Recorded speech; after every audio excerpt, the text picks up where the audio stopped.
DeWitt County is making changes to its emergency alert system and making the switch to get the most out of your tax dollars. They have a new provider for their emergency alert system, and it's going to keep the community even more informed. WCIA 3's Jamie Mays is with us. Jamie, that all sounds really great. Why was the change made?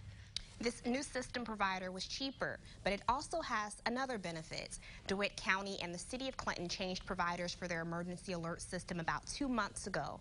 They had the same one for about 10 years. The system is used to put out notices to the community on things like boil orders or, in rare cases, gas main leaks. This new system is able to send out nationwide alerts for the community, and that's something they were not able to do before.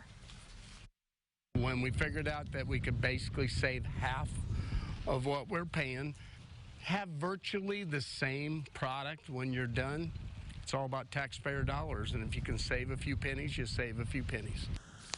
Farmer City did not make the change. They stuck with the one they had been using, and the city administrator says they're not saving a large amount of money, but it will help reduce what the city and county spend on that service. Back to you, Jennifer. All right, Jamie, thank you. Farmer City did not make the change. The city says they got their own system outside the county a few years ago, and it's been working well. It also gives them some autonomy from the county when they need to send out notices to the community.